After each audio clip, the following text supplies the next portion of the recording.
Yo, salut tout le monde, c'est Inspiring, j'espère que vous allez bien. On se retrouve aujourd'hui pour une vidéo qui m'a été proposée par un abonné. Je vous avais posé hier la question de quelle vidéo vous aimeriez voir dans les prochaines vidéos tout simplement. Et j'ai eu la réponse de faire une vidéo sur la méta, qu'est-ce qu'une méta, comment on change de méta, quelle est la méta actuelle, qu'est-ce que ça implique, etc. J'avais déjà eu l'idée il y a très longtemps, mais c'est vrai que j'avais complètement zappé, et le fait qu'un abonné me rappelle un peu cette idée m'a vraiment donné envie de la faire, tout simplement. Je vais essayer d'être le plus clair possible dans mes explications, c'est pas quelque chose qui est simple à expliquer en soi, puisqu'il va falloir que je prenne plein d'exemples pour illustrer mes propos. Donc je vais vous demander de vous concentrer. Je vais me concentrer aussi pour être le plus clair possible, faire en sorte que vous compreniez tout ce que je dis. Et voilà, ça devrait se passer. On va commencer par définir qu'est-ce qu'une méta. Une méta, c'est... Alors, on va prendre déjà un exemple, on va prendre plusieurs exemples. Par exemple, méta tank, c'est quand les tanks sont dominants dans les games. C'est quand vous voyez en jungle, il y a des tanks, support tank, top lane tank, et que vraiment les tanks roulent sur la game. C'est vraiment quand ils sont trop forts et qu'ils sont dominants dans les games. Par exemple, méta ADC, c'est quand beaucoup de ressources vont être utilisées pour pile protéger l'ADC. Par exemple, en ce moment, il n'y a pas vraiment de méta qui est définie, je vais y revenir après, mais méta ADC est pas dégueu sur le fait que en fait, Lulu est OP. Ce qui fait qu'elle peut, même si elle est ban, elle peut. C'est ça qui constitue un peu cette méta ADC. Il y a Karma aussi qui est très très forte, Janna qui reste ok. Donc toutes ces choses-là en fait font qu'il y a une certaine méta ADC, et puis surtout le fait que tous les ADC soient fait buff en boucle. Il y a eu très peu de nerfs sur les ADC depuis bien 4-5 patchs, et le fait qu'il y ait ces buffs en fait a entraîné cette méta AD-centrique. Même si on s'en éloigne un peu aujourd'hui, on trouve une méta assez stable, puisque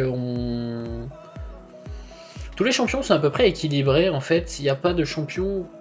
Il y a forcément des champions plus OP que d'autres, c'est normal, c'est League of Legends, sinon ça serait pas drôle si tous les champions étaient équilibrés en fait.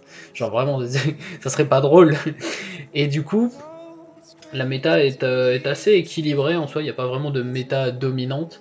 Donc du coup, une méta, c'est quand vraiment il y a une domination de champions dans les games. Comment expliquer ça autrement?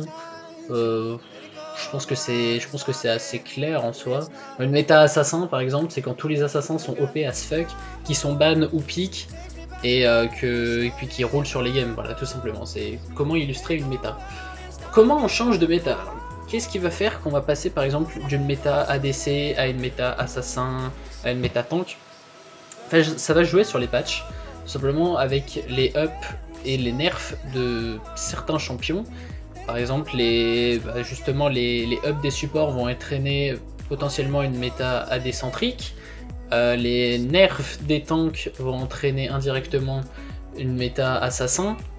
Surtout si on observe plusieurs buffs des assassins en même temps. Donc en fait, tous les nerfs indirects et tous les ups directs du coup vont faire que on va évoluer dans la méta, et du coup changer de style de jeu, changer de perso, évoluer dans les compos. Et voilà, c'est comme ça qu'on change de méta en réalité. Les influences, alors il y a plusieurs influences possible, mais il y en a une qui est dominante quand même, c'est les LCS.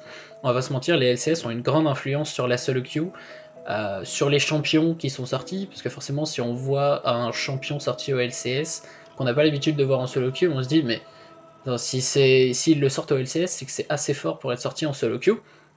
Je pense par exemple à Fiddlesup, et du coup on observe des changements de champions.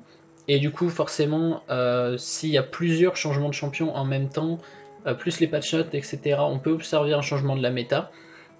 Il y a aussi les youtubeurs et streamers qui ont une grande influence sur les champions qui jouent, forcément.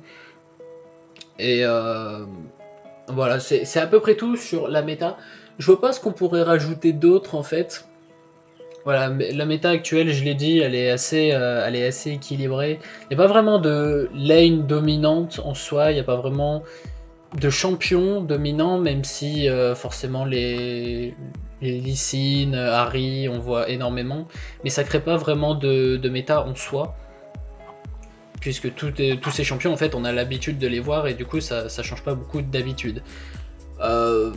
Voilà, j'espère avoir été assez clair dans mes explications. Je vois pas quoi rajouter d'autre. Posez-moi des questions en commentaire s'il y a des choses que vous n'avez pas compris ou qui mériteraient, une réponse ou un rajout dans la vidéo. J'espère avoir été assez clair. Je vous fais des bisous, c'était Inspiring. Ciao.